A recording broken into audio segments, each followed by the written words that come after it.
Justin Bieber walked into that abandoned building, and what he saw was about to break him. Broken windows, peeling paint, 23 children sleeping on the floor. But wait a minute. This wasn't just any building. This was about to become the biggest secret Justin Bieber ever kept. Let me tell you. September 15th, 2018, Detroit, Michigan, St. Mary's Home for Children. The orphanage was dying, not metaphorically, actually dying. The state had given them 60 days to shut down. The building was falling apart. The roof leaked. The heating system was broken. And most heartbreaking of all, those 23 kids had nowhere to go. Sister Margaret had run St. Mary's for 37 years. She was 72 years old. And she was watching her life's work crumble. The bills were piling up.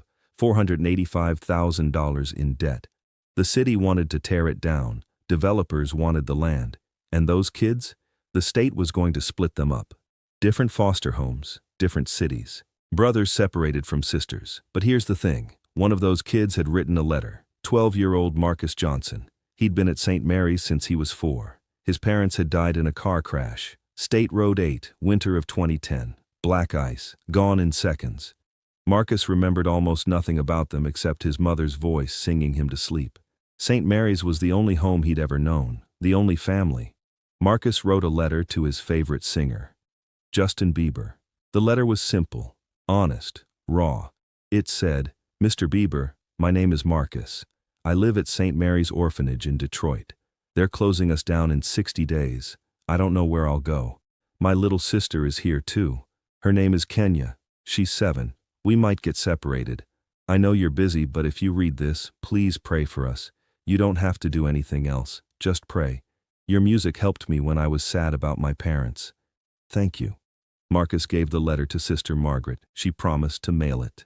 But here's what Marcus didn't know. Sister Margaret never had money for stamps anymore. The letter sat on her desk for 3 weeks, buried under bills, eviction notices, final warnings from the city. And then something happened. Something nobody could have predicted. October 8th, 2018. Justin Bieber was in Detroit for a secret visit. Not a concert, not a meet and greet, just visiting his grandmother who lived on the east side. He was driving through the neighborhood, and his car broke down, right in front of St. Mary's. Justin got out, started walking to find help, and that's when he saw it. A small handwritten sign in the orphanage window. St. Mary's Home for Children, Eastern 1981, closing November 30th. God bless these kids. Something in Justin's chest tightened. He walked up to the door, knocked. Sister Margaret answered. She didn't recognize him at first. Baseball cap, hoodie, sunglasses.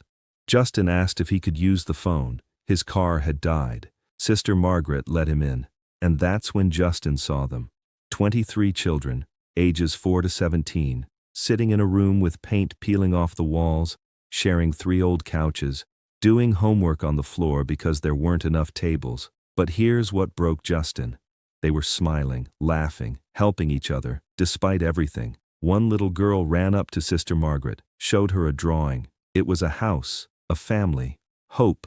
Justin felt something crack inside him. He asked Sister Margaret what was happening. Why were they closing? She explained everything. The debt, the 60-day notice, the separation of the children. She showed him the inspection reports. Black mold in the basement. Electrical wiring from 1981. Plumbing that failed twice a month. The city had condemned 2 of the 4 bathrooms. The kitchen barely passed health codes. Sister Margaret's voice shook when she talked about the kids. Where would they go? Marcus and Kenya would probably be split up. The state didn't like placing siblings together. Too expensive. Too complicated. There were twins, 8-year-old boys named David and Daniel. Nobody wanted to adopt both, so they'd waited 4 years. Together. Hoping. There was 17-year-old Maria, too old for most families, 6 months from aging out of the system completely. She'd been at St. Mary's for 9 years. This was her last chance at stability before the streets. And then Justin saw it. On Sister Margaret's desk, an unopened letter, addressed to him. His hands were shaking when he picked it up. He read Marcus's letter right there, standing in that broken orphanage. And something inside Justin Bieber completely shifted, because here's what nobody knew. Justin had been exactly where Marcus was. When Justin was 5 years old, his mom Patty was struggling. Single mother, no money. They lived in subsidized housing in Stratford, Ontario. There were nights when they had no food, nights when the heat didn't work. Justin remembered wearing 2 jackets to bed in winter, remembered his mom crying in the bathroom because she couldn't afford his school supplies, remembered eating cereal with water because there was no milk. And there was a youth center, a small community home called Stratford House.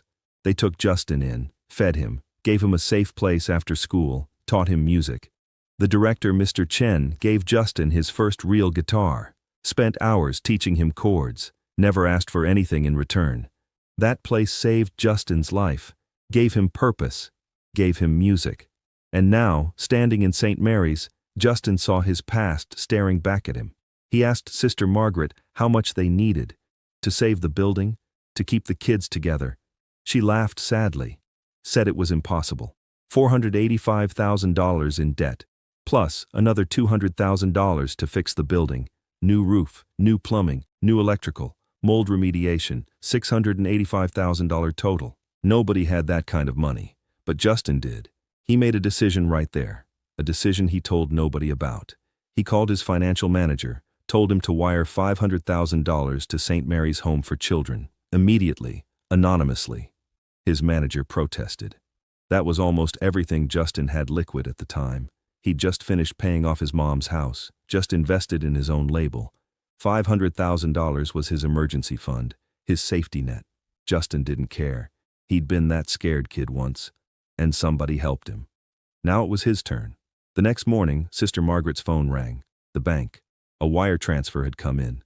$500,000. Anonymous. She almost fainted. Dropped the phone. Had to sit down. The debt was paid. The building could be fixed. The kids could stay together. But here's where the story gets incredible. Justin didn't just send money and disappear. He came back, every month, for 6 years. He would show up in disguise, hat, mask, sometimes a fake mustache. Nobody recognized him. He'd help paint walls, fix broken toilets, play basketball with the kids. One Saturday, Justin spent 8 hours fixing the playground. The swings were rusted, the slide had a crack. He bought new equipment with his own money, installed it himself. Marcus helped him, neither knowing who the other really was. Another time, Justin noticed the kids had no winter coats. Detroit winters were brutal, temperatures dropping to -15. He bought 23 coats, different sizes, different colors, left them in garbage bags by the door with a note from a friend. When the kitchen stove broke, Justin hired a repair company, paid them extra to come on a Sunday. Sister Margaret never knew who called them. He also noticed little things. The kids needed new books. The library shelves were empty. Justin ordered 200 children's books, delivered anonymously. The computer lab had 3 working computers for 23 kids. Justin bought 15 new ones. Top of the line, had them delivered as a donation from an unnamed benefactor. When Christmas came around, Justin made sure every single child got a present, personalized, based on what they'd mentioned wanting throughout the year. A soccer ball for Marcus, art supplies for Kenya, science kits for the twins. The staff knew, Sister Margaret knew, but Justin made them promise. Never tell anyone, never post photos, never make it news. This was between him and those kids. Marcus grew up, graduated high school in 2024, top of his class, got a full scholarship to Wayne State University. Engineering. Kenya, his little sister, was now 13, thriving, happy, still at St. Mary's with her brother visiting every weekend. The twins, David and Daniel, got adopted together in 2021, a family in Ann Arbor. They still visited St. Mary's every month. Maria, the 17-year-old, became a nurse, working at Detroit Medical Center. She credited St. Mary's for giving her the stability she needed to finish school. And through all of it, Justin kept coming back, kept helping, kept it secret, until March 2024. Sister Margaret passed away, 91 years old, peaceful, in her sleep, and in her will, she left a letter, to be opened after her death. The letter was addressed to the local news, and it said everything. It explained how Justin Bieber had saved St. Mary's, how he'd given his last $500,000, how he'd visited for 6 years, how he'd asked for no credit, no publicity, nothing. The letter ended with, "This young man is a living saint, and the world should know." The news broke on March 18, 2024. Detroit Free Press ran the story first. Justin Bieber secretly saved orphanage with life savings. Within hours, it went viral. 5 million shares in 12 hours, 20 million by the next day. Every major news outlet picked it up. CNN, BBC, The New York Times, Entertainment Tonight. The story was everywhere. Marcus saw the news on his phone. He was in his dorm room at Wayne State, and he started crying because he finally understood. The man who'd been playing basketball with him for 6 years. The guy in the baseball cap who helped him with math homework. The stranger who taught him how to change a tire. That was Justin Bieber. The letter Marcus wrote when he was 12, Justin had received it, and he'd answered it, not with words, with action. Other stories started coming out. A nurse from Detroit came forward, said Justin had been secretly paying for kids' medical bills at Children's Hospital. For 4 years, $750,000 total.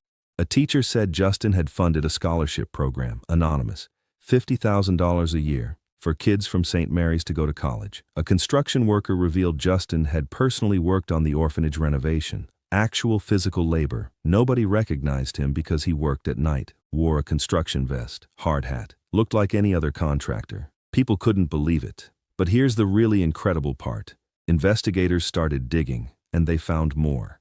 Justin hadn't just helped St. Mary's, he'd helped 9 other youth centers across North America. Stratford House in Ontario, a boys' home in Atlanta, a shelter in Los Angeles, a community center in Miami, a foster program in Toronto, all anonymous, all quiet, all with his own money. Total, over $3 million in 6 years. Nobody knew, because Justin never wanted them to know. When reporters finally cornered Justin, he was coming out of a recording studio in Los Angeles. Cameras everywhere, microphones in his face. They asked him why. Why give away millions? Why stay anonymous? Why risk everything? Justin stopped, looked at the cameras, and said something that made the world go quiet. He said, "When I was 5, a youth center saved my life. I didn't have a dad. My mom was broke. We had nothing. But Stratford House took me in. They fed me. They taught me music. They gave me hope. I didn't do anything special for these kids. I just gave them what someone gave me. A chance." The reporter pushed. But why anonymous? Why not use it for publicity? Justin's answer was simple, cold, direct. He said, "Because kids aren't props. Their suffering isn't my brand. If you help someone to get famous, you didn't help them. You used them." The interview ended there. Justin walked away. But the world wasn't done with the story. A movement started. Justin gave quietly. People began sharing their own stories of anonymous help. Teachers who paid students' lunch debts, strangers who paid off medical bills, community members who funded scholarships. Within 2 weeks, $12 million was raised for youth centers and orphanages across America. Justin didn't ask for it, didn't promote it, but his quiet generosity had sparked something massive. Today, in 2024, St. Mary's Home for Children is still standing, fully renovated. 38 kids now call it home. On the front of the building, there's a new sign. It says, "St. Mary's Home, where second chances begin." Founded 1981, saved 2018. There's no mention of Justin's name, because he asked them not to, but inside, in the common room, there's a framed letter. Marcus's original letter to Justin, the one that started everything, and next to it, a photo. Justin and Marcus, playing basketball, both smiling. Marcus is now studying to be a civil engineer. He wants to build affordable housing for families like his. Kenya is in 8th grade, straight A student, wants to be a social worker, help kids like her. And Justin, he still visits, still plays basketball, still helps paint walls. Because 6 years ago, Justin Bieber made a choice. He could have sent a check and walked away. He could have made it a PR event. He could have used those kids to boost his image, but he didn't. He gave quietly, consistently, sacrificially.